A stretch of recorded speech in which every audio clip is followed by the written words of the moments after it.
Oh, hey. Hi. I'm Joe Newman, and I'm not sure how you got here, but this is Anxiety Addicts Bedtime Stories, where we take user submitted 3 sentence stories and stories from the internet and turn them into tales to help you turn off your brain and turn on your REM. We are here to entertain you, to make you laugh, and to give you a nice, I don't know what I'm going to say. I don't know. We're going to make your day fucking better or your night better, and we're going to give you good dreams. So sit back, relax, tune in, tune out, and here we go. Lisette was going through it, like bad. It was a breakup that was like a bomb in the mouth of a ground squirrel who dug a tunnel deep into her heart before letting it explode. Yeah, apologies. That is a disgusting visual. Pretend the squirrel left the heartbreak bomb and climbed out before the timer went off and blew the squirrel's guts everywhere. It was one of those soul crushing experiences that leaves you bereft of strength, the ability to keep tears at bay, the capability in believing you will ever get over it. And the heartbreak showed itself everywhere. It showed itself in her work. She could barely focus. As a data analyst for a construction equipment company, one would not exactly describe her days as chock full of excitement. But they did require concentration and attention to detail, both skills which had been zapped from her brain in the 24 hours since Amos unceremoniously left her while she was working late on a Monday. She'd been working her tail off lately, only occasionally giving herself a brain break by logging onto her favorite Facebook group, the Post-it Note. The Pit, PIT, was started by a friend of a friend outside of the city and had grown to about 100 members and consisted of all women in their 20s trying to tame the wild beast of the Chicago dating scene. Lisette had been a member before she met Amos. She loved the sass, the camaraderie, and the others in similar relationship situations. She'd asked advice from the group a handful of times about her current romantic life. Amos had been living with her for 6 months. He made her feel smart and loved and beautiful about 75% of the time. When he was good, he was so good. He'd make dinner and bring home flowers and dote on her in front of her friends. But when he was tired or hungry or someone had cut in front of him at Dark Matter Coffee, the guy would explode like a can of soda in the freezer.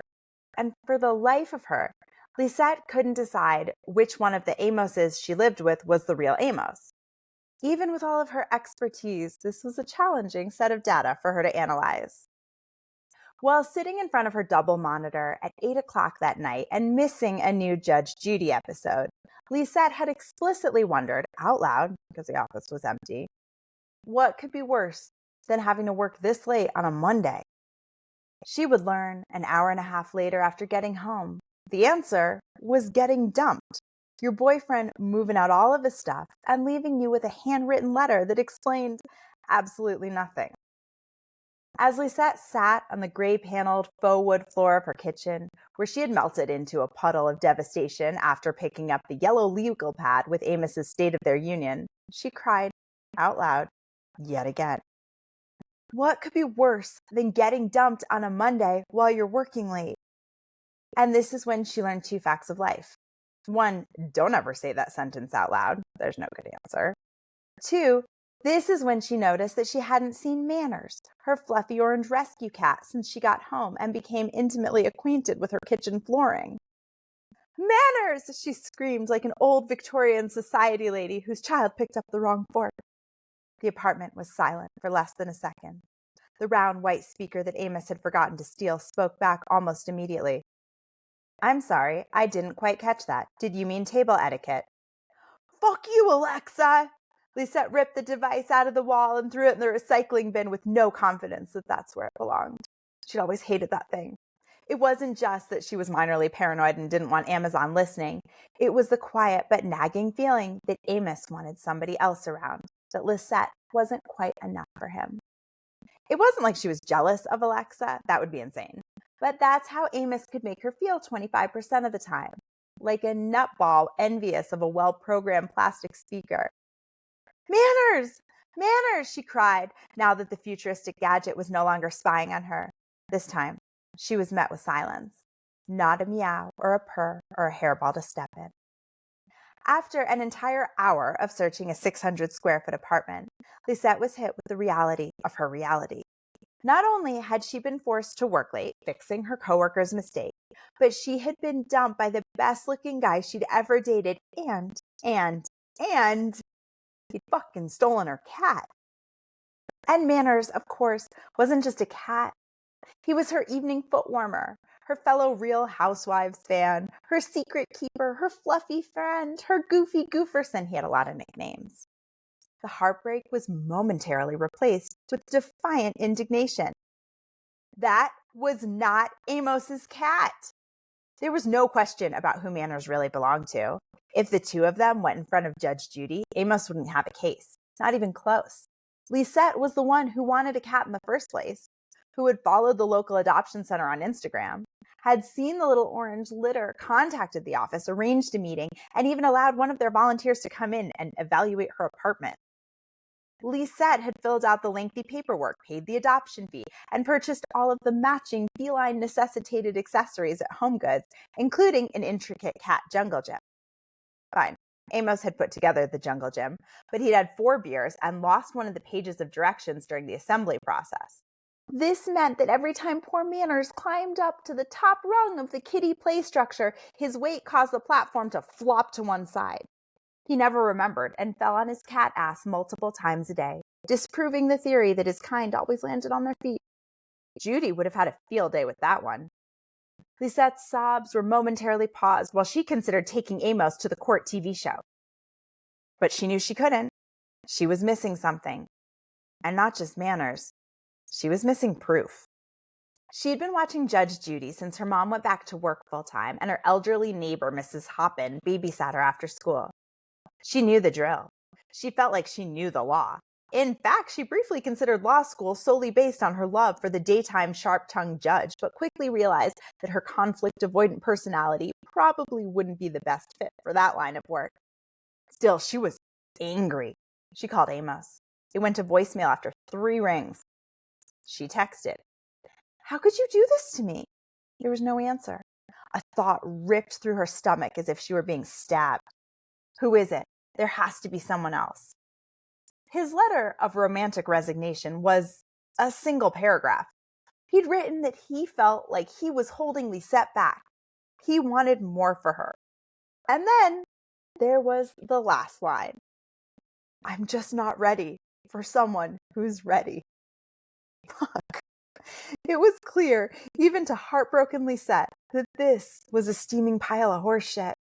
Curled up on her IKEA couch, Lisette pulled Amos's Blackhawks hoodie out of the laundry hamper because she was angry, but also confused, hurt, rejected, lonely, not to mention hungry, thirsty, bloated, itchy, and feeling abandoned, while she streamed an old Judge Judy episode that she'd seen maybe 7 times. She mindlessly opened the Facebook app on her phone. And there it was, a safe place to let it rip. Pouring her heart out to kind of strangers on the internet felt wildly cathartic. And putting Amos's personality in writing, well, it didn't take long for Lisette to stop thinking of him as the one who dumped her, but as the bullet she had very recently dodged. He was a sloppy, small-minded jerk. He lived his life as if Lisette were a goldfish who occasionally needed minimal care and some weekly sustenance. He'd often made her feel like she was in his way when it was legally her apartment. He wondered out loud why she didn't have those long, sexy nails like the girls he saw at the gym where he was a personal trainer, and could not wrap his head around the fact that a person cannot spend 8 hours a day typing on a keyboard and also maintain a 3-inch appendage to each fingertip. The more Lisette typed, the more her anger exploded through her thumbs and onto the fresh screen space. Write when you're angry, but never send until you're calm, her father had often told her. But Lisette was not in the headspace to heed any kind of advice. And just to double down, before she posted her rant, she uploaded a photo of Amos, just in case there was anyone in the chat presently lying next to the not ready for someone who is ready X. Immediately, in her post-exorcism state, a wave of exhaustion crashed over her. It was 11 p.m. That night, like a drunk girl home from a club at 4 a.m., Lisette fell asleep without washing off her makeup, brushing her teeth, or charging her phone. But poor Lisette was hideously sober. And to add insult to injury, she overslept the next morning, not hearing her alarm. She rushed to work, of course, in the pouring rain without her rubber boots, and found herself so inundated with emails and revisions to her documents that she didn't get to check or recharge her phone until almost 5 o'clock that afternoon. And that's when she saw a post from someone named Vanessa. Vanessa was a regular contributor to the Facebook group. She was 28, so a bit older than Lisette, and arguably quite a bit more street smart. She'd been sort of around the block and was one of the few group members wholly uninterested in a long-term relationship.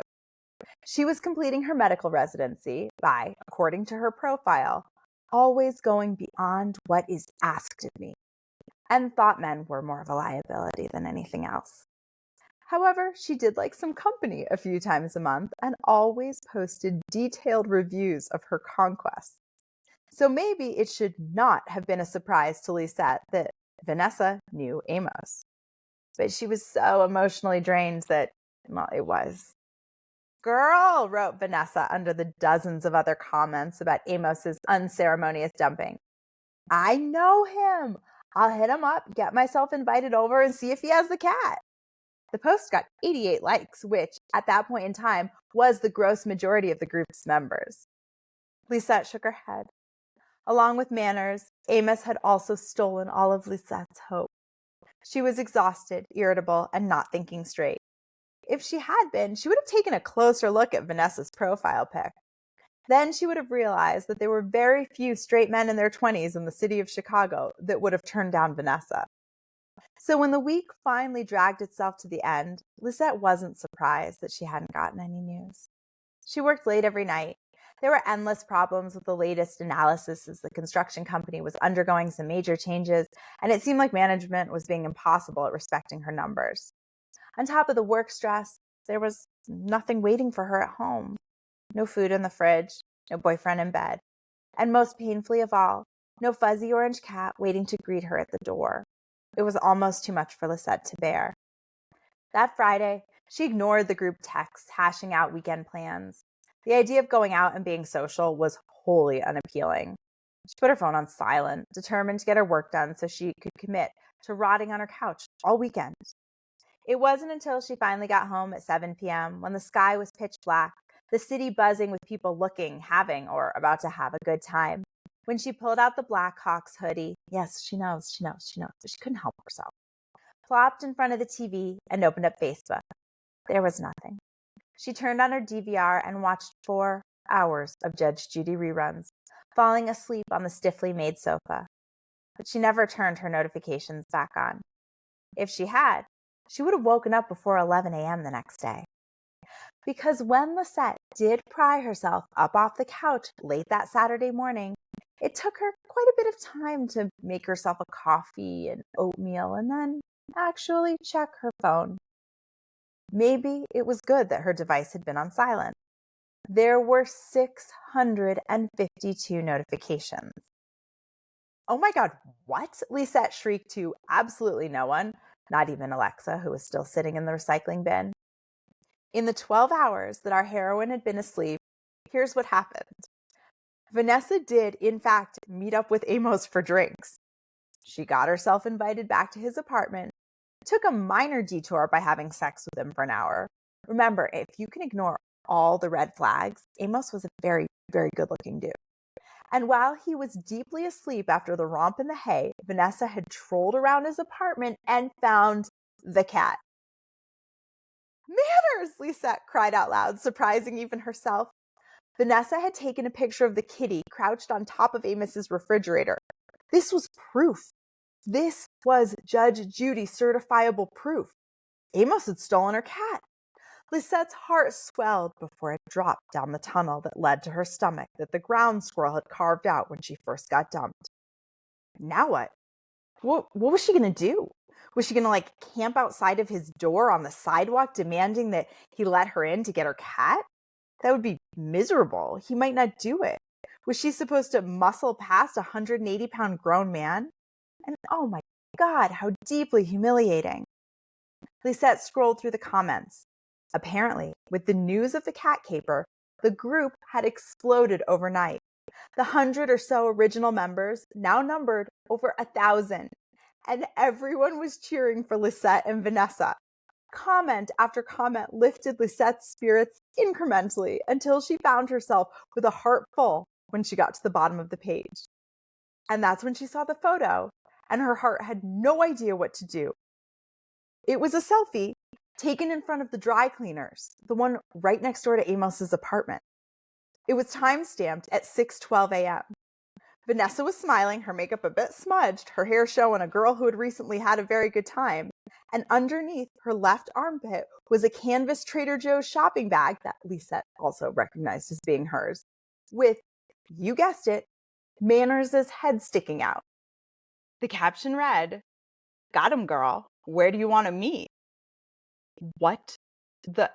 Oh, Vanessa had been true to her profile and gone another step further than was asked of her. Instead of just finding the cat, she'd stolen the cat. And now she wanted to deliver Manners in her stolen grocery bag right back to Lisette. The tears that poured out of Lisette's eyes could have filled Manners' water bowl. She typed furiously, jolted awake out of her 11-hour sleep. Vanessa responded right away and agreed to meet at the Gaslight Coffee Roasters in between their two apartments. While on the bus with her empty cat carrier, Lisette felt her phone vibrate over and over and over in her pocket. The Facebook group had grown again, doubling in size since Vanessa posted the selfie. The members were excited, engaged, and super, super invested. Lisette had no idea how to respond. She was suddenly famous, sort of. When she got off the bus and saw Vanessa and Manners, she broke down into tears for the 100th time that week, but for the first time out of happiness. The two women exchanged the cat, compared notes, and laughed at the social media group that had ballooned in the last 24 hours. Now, Lisette knew how to respond. She posted a picture of herself, Vanessa, and Manners sitting together outside of the coffee shop. She captioned it, "Two girls, one guy, and nothing to do with Amos." The sentence that came in immediately was the most perfect sentence ever written in the history of an all-girl Facebook dating group. It was even better than a Judge Judy sentence. Written by a girl that neither Lisette or Vanessa or Manners had ever met. It read, "And now, 2,750 women who will also want nothing to do with him." For the first time all week, Lisette's face stretched into an enormous smile. In the most unexpected way possible, justice was served. Good night, sweet dreams, and please subscribe, like, follow us on all the platforms. We're here for you 2 nights a week.